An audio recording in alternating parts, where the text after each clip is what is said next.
هغه جانه چې معاش واخلې ته د کالي بوټونه نه رانیسې خو زه در رانیسم زه ولې نه در رانیسم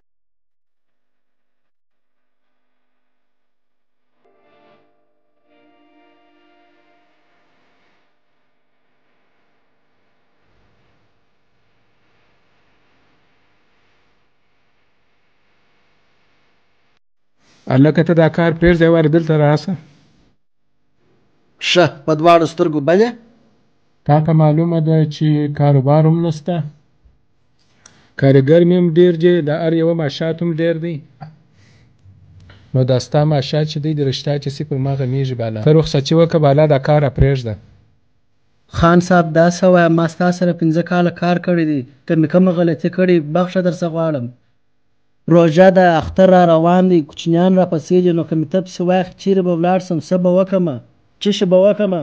ګوره چې ور ووځې خواري پیدا کېږي. ګوره چې زما سره دې 5 کاله کار وکړ، د باندې ور ووځه خدای مهربانه دی بل کار به پیدا کړې. او بل ما خو ستا سره قرارداد نه دی کړی چې تر شپنجروالي به ته زما سره کار کوې.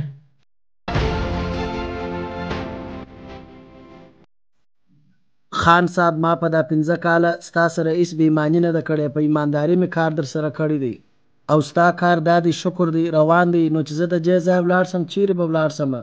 د دې خوا روژه ده، اختر دی، په اختر کې کوچنیانو کالي راڅه غوښې دي، ما مه پسې اخله د کاره خیر دی. خو داسې دی ګوره دا روژه او اختر یوازې پر تا نه دی، ما هم دی کارګر، خو کارګر زه ډېر لرمه، دا هر یو دغسې دی، خو د ګردو معاشات زه ورکومه، نو نه سره رسېږي چې دغسې یو کومومه، نو باره به زما کار وم نیک سره بیا چې کاروبار سره سم سي او خوارۍ یې لاسې بیا که چیرې راسي هم هېڅ خبره نه ده، خو اوس ګنجایش نشته. پروا نه کوي په دا روژه کې ما پرېږده دا کار ته، بیا بعد اختره به زه ځان ته بل کار پیدا کړمه. خیر دی خان صاحب خیر دی، په دا روژه کې مې د کاره مه پسې اخله. یا نه کېږي بالا اجازه ده درته، بیا یو څو ورځې بعده راسه یا به زه په خپله زنګ در ووهم چې اپاته معاش دی هغه به هم درکړمه. اوس هغه هم نه لرم، کنې حساب هم در خلاص کړی وای، زه به حساب وکړم سره جمع به یې کړم باره به هغه هم درکړم. ورشه اجازه ده تا ته. د خدای په امان.